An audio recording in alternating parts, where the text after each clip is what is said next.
This is Optimal Living Daily, episode 1695, Your Relationship with Failure, by Steve Pavlina of stevepavlina.com. And I'm Justin Malik, your very own personal narrator today and every day, where I simply read to you from amazing blogs or articles.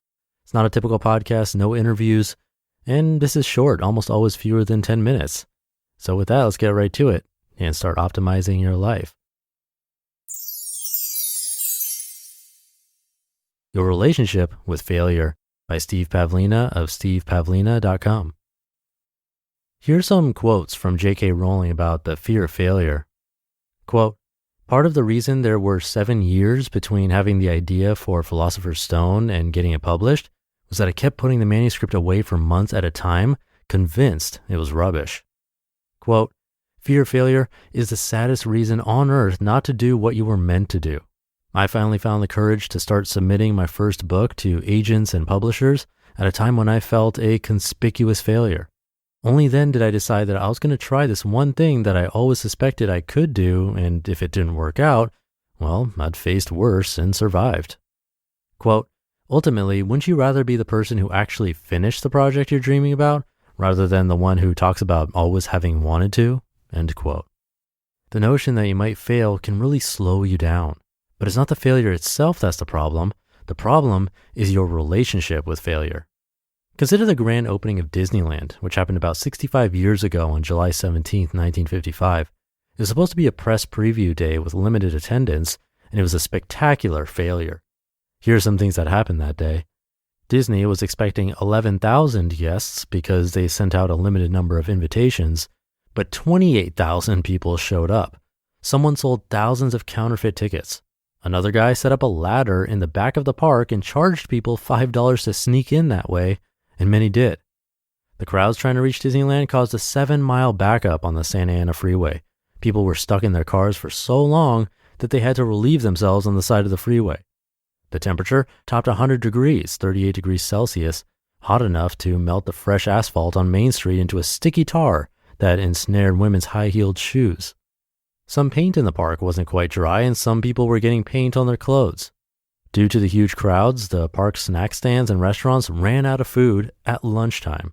Due to a plumber's strike, the park wasn't able to install enough drinking fountains before opening, so people weren't finding enough access to water. Many accused Disney of doing this deliberately to gouge them for the expensive sodas. Due to the heat and the crowds, most of the rides broke down at least once, causing more frustrations. The Mark Twain riverboat was so overloaded with guests that it ran low in the water, and water from the river was sloshing up onto the deck. And the park was full of press who canned the experience, which was referred to as Black Sunday. Some press predicted the park wouldn't survive. Things didn't immediately improve.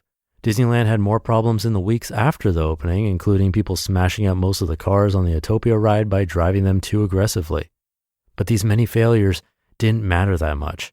Disneyland still did a lot of things right.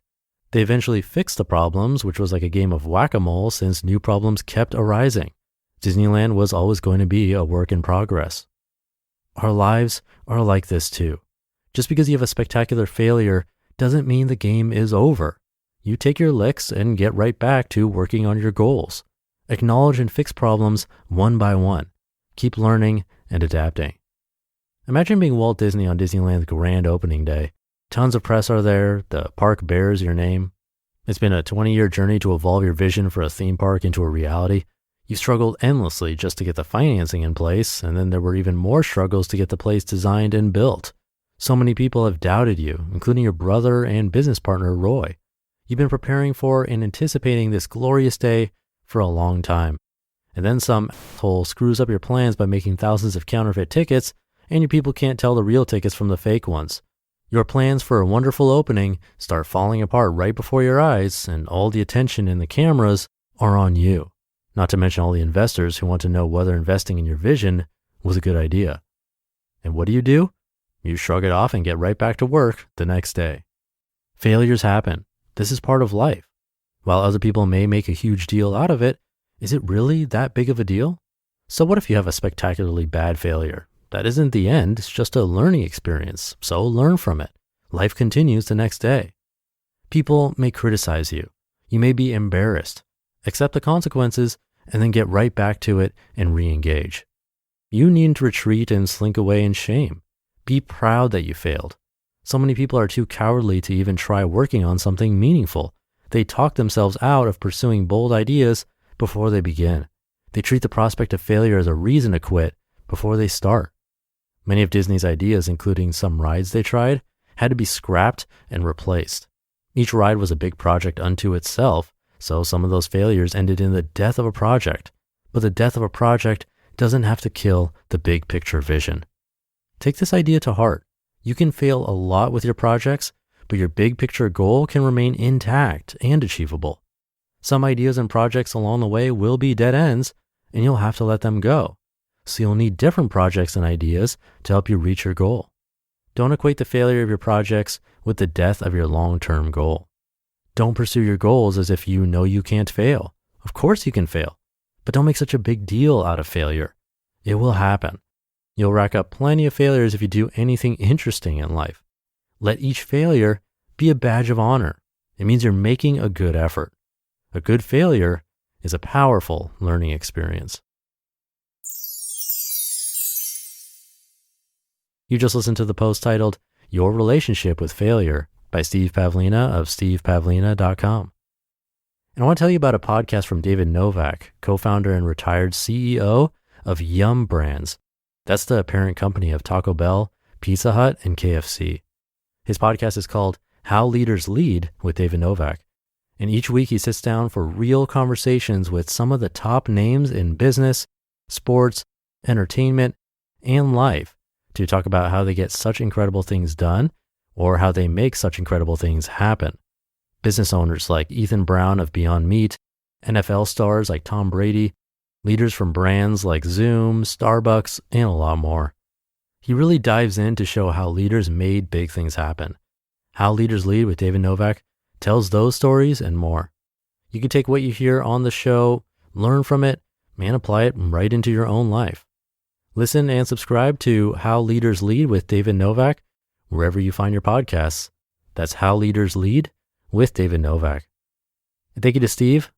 This has been the story of the podcasts I've worked on. We started with this show, Optimal Living Daily. That's been relatively the same over time.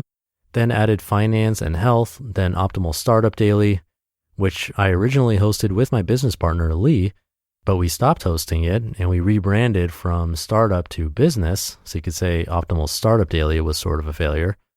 And then stopped releasing new episodes on Optimal Business Daily too, so that's a failure, but planning to bring it back soon, so stay subscribed if you are, or feel free to subscribe now to get new episodes coming shortly. Also tried different formats like interview shows and stopped working on those. This whole thing has been a constant work in progress of both successes and failures, and that's true for all businesses or life in general.